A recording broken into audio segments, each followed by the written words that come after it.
বৈঠকি কথায় আজ আমাদের অতিথি হিসেবে আছেন বিএনপি নেতা এবং প্রখ্যাত মুক্তিযোদ্ধা, বীর মুক্তিযোদ্ধা, সাবেক ছাত্রনেতা জনাব অ্যাডভোকেট ফজলুর রহমান। জনাব ফজলুর রহমান ভাই, আপনাকে স্বাগত জানাচ্ছি আমাদের অনুষ্ঠানে। আশা করি আপনি ভালো আছেন। আমি আপনাকেও ধন্যবাদ জানাচ্ছি। আলহামদুলিল্লাহ, আমি ভালো আছি। ধন্যবাদ। আমরা দেশের যে অবস্থায় এখন আছি, এখন একটা বিশেষ পরিস্থিতি বিরাজ করছে দেশে।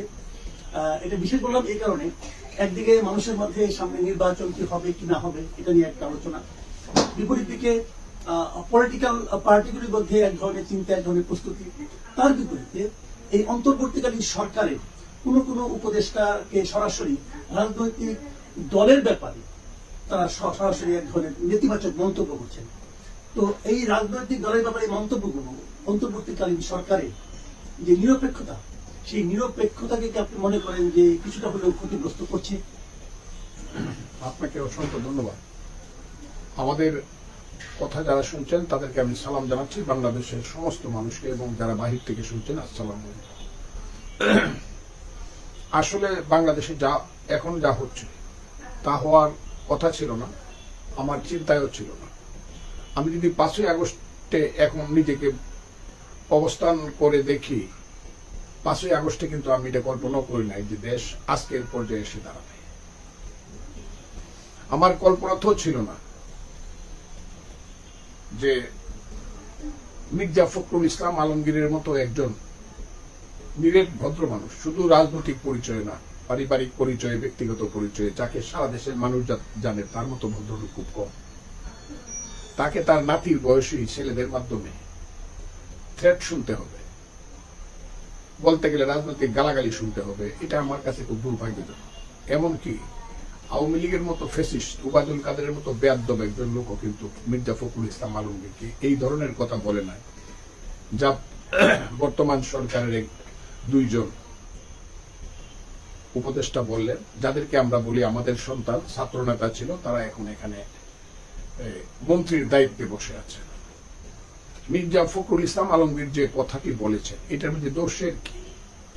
উনি বলেছেন যে যদি এই অন্তর্বর্তীকালীন সরকার, যেটা জনাব ইউনূস সাহেবের নেতৃত্বে আছে, এর মধ্যে ভিতরে থেকে যদি কেউ পলিটিক্স করে এবং সরকার থেকে যদি দল গঠন করতে চায়, যারা সেই দলের প্রতি, নতুন দলের প্রতি যাদের আনুগত্য থাকবে, যাদের পদ পদবি থাকবে, they must resign from the government.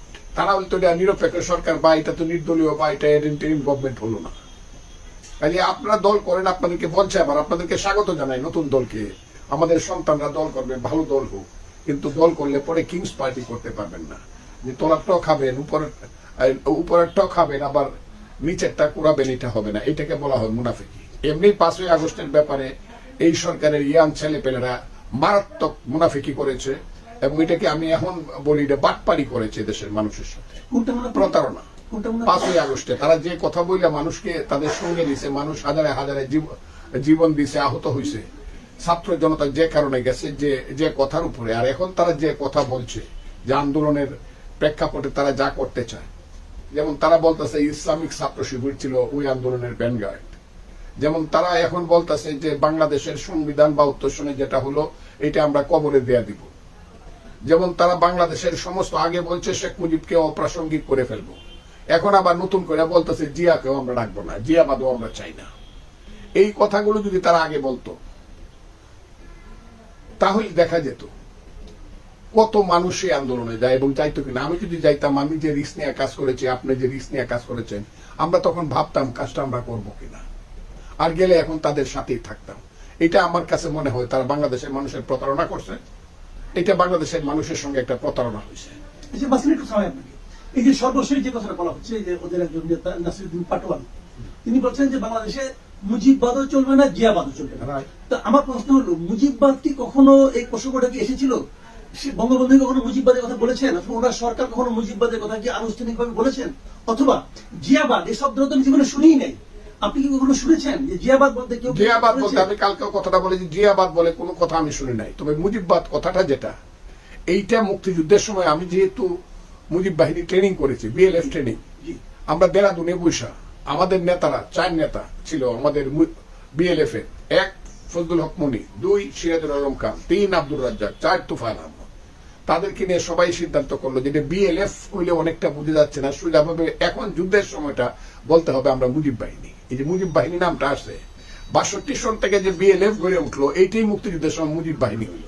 কিন্তু মুজিব বাদটা কি? মুজিব বাদটা হইলো যখন ছাত্রলীগ ভাগ হয়ে গেল, জাসদ ছাত্রলীগের ব্রিলিয়েন্ট লোকজন চলে গেল under the leadership of Sirajul Alam Khan, তার ছায়া এবং আসম আব্দুর রব শাহজাহান সিরাজের নেতৃত্বে ব্রিলিয়েন্ট ছেলেরা চলে গেল। তারা স্লোগান দিল শ্রেণী সংগ্রামকে ত্বরান্বিত করে বৈজ্ঞানিক সামাজিক বিপ্লবের মাধ্যমে বৈজ্ঞানিক সমাজতন্ত্র আমরা কায়েম করব। অত্যন্ত চমকপ্রদ একটা স্লোগান। এখন ওই স্লোগানটা তো নয় আলম সিদ্দিকী যারা ছিল বা আব্দুল কুদ্দুস মাখন যারা ছিল, ওই স্লোগানটা তারা তো আর দিতে পারে না। কাজেই তারা সমাজতন্ত্রের স্লোগানটা না দিয়া বলল যে আমাদেরও সমাজতন্ত্র চাই, আমরা গণতন্ত্রের মাধ্যমে সমাজতন্ত্রে উন্নীত করব দেশকে। এটার নাম দিল, প্রচেষ্টার নাম দিল মুজিববাদ। এটার পিছনে কিন্তু কোনো থিওরি বা থিসিস ছিল না। সরকারি স্বীকৃতি ছিল? হ্যাঁ, সরকারি না না তাও ছিল না। না, তা ছিল না। তাহলে আমরা এটা বক্তৃতা করতাম বা ছেলেরা এটা ছাত্রলীগের। তাহলে নাসিরউদ্দিন পাটোয়ারি যে মুজিববাদ এবং জিয়াবাদের বিরুদ্ধে ফাইট করতে যাচ্ছে, এটা কি প্রকৃতপক্ষে কোনো আদর্শের বিরুদ্ধে ফাইট নাকি একটা ছায়ার বিরুদ্ধে লড়াই? এটা তো একটা ছায়ার বিরুদ্ধে। আর এইসব ছেলে পেলেরা কি জানে? কিছুই জানে না, এরা কিছুই জানে না। আমি এদের যে ইতিহাস নিছি সেই ইতিহাস গুলি তো অবাক হবে তারা। একদিন তো ইতিহাস আমি না বললাম বলবো না, কারণ সন্তানের ইতিহাস বাবারা ওইভাবে বলে না। আমি এদের যে ইতিহাস জানতেছি, তাদের বাড়ি গড় অমুক তমুক পুরুষ পূর্বপুরুষ এগুলা যা জানতেছি, তাদের জনপ্রিয়তা যার যার এলাকাতে, এরা যে কি বলে আল্লাহ এই গজব কেন এই দেশের মানুষের উপরে দিলাম বুঝতে পারি না। এরা সারাদিন বেয়াদবের মতো কথা বলে, কথা বলবে সন্তান পিতার সঙ্গে, সব পিতার বিরুদ্ধে বিদ্রোহ করবে, কিন্তু সংস্কৃতির সীমা লঙ্ঘন করবে না। তারা কিন্তু সীমা লঙ্ঘন করতেছে। আমি একটু আগেও বলছি যে ঈদের দিন আমার 1 বছরের বড় ভাই যে, তাকে আমি সালাম করি, নামাজ পড়ি সালাম করি, বড় ভাই। এটা তো আমাদের বাঙালি কালচার। এটা কালচার। একজন মুরব্বী রাস্তা দিয়ে হাঁটে যাইতেছে, আমার চেয়ে 10, আমি চেয়ারে বসে আছি, এমনি উঠে যাই। মুরব্বীরা দেখলেই সিগারেটটা লুকায় ফেলি। আমি সুপ্রিম কোর্টে ওকালতি করি প্রায় 50 বছরই প্রায় হয়ে গেছে। সুপ্রিম কোর্টে ওকালতি করি, জজ কোর্ট মিল্লা টোটাল প্রায় 50-48 বছর হয়েছে। আমি যদি জানি আমার একদিনের সিনিয়র একজন লোক আছে, তাকে আমি স্যার ডাকি। এটা বাঙালির কালচার। এই কালচারটা এরা নষ্ট করে দিচ্ছে। এই কে ওই নাসিরউদ্দিন পাটোয়ারি কবে কোথায় পলিটিক্স করছে, কোন ইনস্টিটিউশনে কখন কলেজের বিপি ছিল, জিএস ছিল, কোন ছাত্র সংগঠনের নেতা ছিল, কেউ জানে না।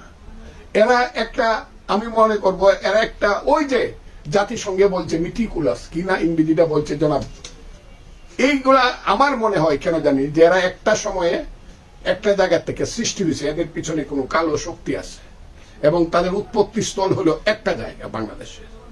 এরা এখন বিভিন্ন নামে ডালপালা মেলছে, কিন্তু উৎপত্তি স্থল হলো একটা জায়গা।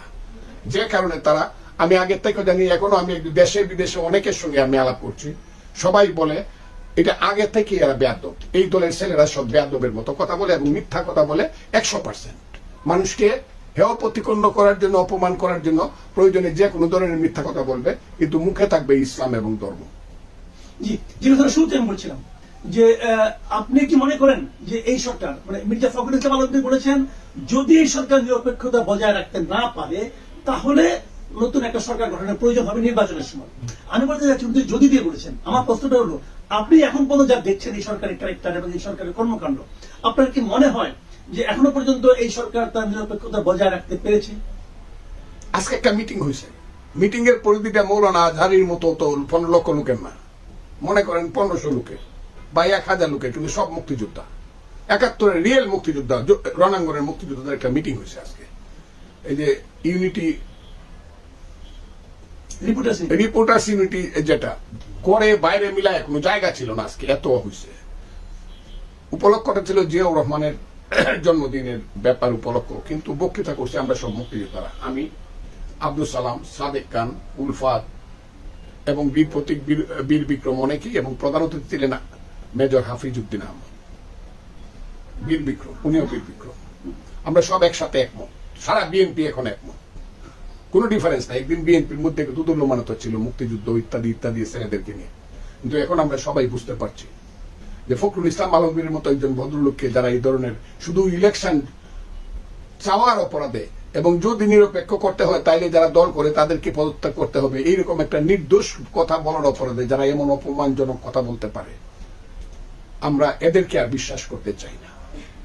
আমরা তাদেরকে আজকে, আমরা মুক্তিযোদ্ধাদের পক্ষ থেকে শেষ কথা বলে আসছি জি হোল্ড ইউর টাং, জিহ্বা বন্ধ করো এবং ভুল পথে চলা বন্ধ করো, তাহলে তার পরিণতি ভোগ করতে হবে, জনগণ সেই জন্য প্রস্তুত হবে। আচ্ছা, আরেকটা প্রশ্ন আমি আনি।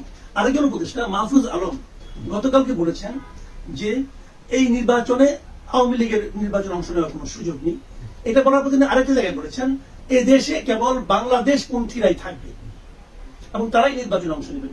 আমার প্রশ্ন হলো বাংলাদেশ পন্থী এই বিষয়টা বলতে আপনি কি বুঝেন? উনি কি বলেছেন উনি জানেন, আপনি কি বুঝেন ওনার মুখ থেকে উচ্চারিত হওয়ার পর? আমি এবং বলি, একটা প্রশ্নের একটা সাপ্লিমেন্ট হলো, উনি যাদেরকে বাংলাদেশ পন্থী বুঝিয়েছেন, কিন্তু তার চেয়ে বড় প্রশ্ন হলো কারা বাংলাদেশ পন্থী নয় বলে আপনি মনে করেন? আমি আপনাকে বলি, যারা মাহফুজ আলমকে আমি চিনি না, এদেরকেও চিনি না, অন্যদেরকে চিনি না, কাউকেই চিনি না আমি। কি বিপজ্জনক অবস্থা, কারণ এরা আমার নাতির সমান, আমার ছেলের সমান হইলে ওদের সাথে কথা বলতে, আমার ছেলের বয়স, বড় ছেলের বয়স 44 বছর, এরা আমার নাতির সমান।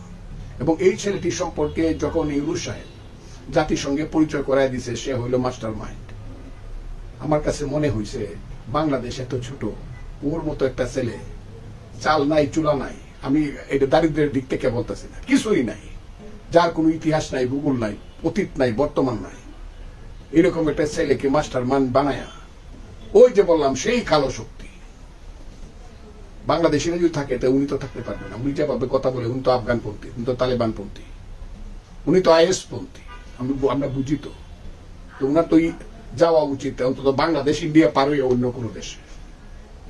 উনি আবার বাংলাদেশিদেরকে স্থান দিবে কি দিবে না, এটা কিন্তু দেখা যাবে। এত বড় বড় কথা, এটা কিন্তু এর ইতিহাসকে একদম কলঙ্কিত করে ফেলছে। কিন্তু উনার যে কর্মকাণ্ড প্রথম দিন থেকে, এটা কিন্তু ইতিহাসকে কলঙ্কিত করে ফেলছে। এটা কিন্তু বাঙালি জাতি মেনে নিবে না। আজকে যত ঘটনাই ঘটুক, ঘটনা প্রেক্ষাপটে আজকে যাই ঘটুক, উনি যা করছে এবং করতে চাইতেছে, ওইটাকে, এটা কোনোদিন বাঙালি জাতি কোনোদিন তালেবানের নেতৃত্ব মানবে না। এইটা শুরু হয়েছে। কাজে যে ছেলেটি এই কথাটা বলে, এখানে শুধু বাংলাদেশিরা থাকবে, দেখা যাবে বাংলাদেশিরই তো থাকবে। আপনি বাংলাদেশি কিনা এটা বুঝলেন, মানুষ আপনাকে কিভাবে চিহ্নিত করে আপনি যা করতেছেন, বা আপনারা কিছু লোক যা করতে চাচ্ছেন। অনেক ধন্যবাদ।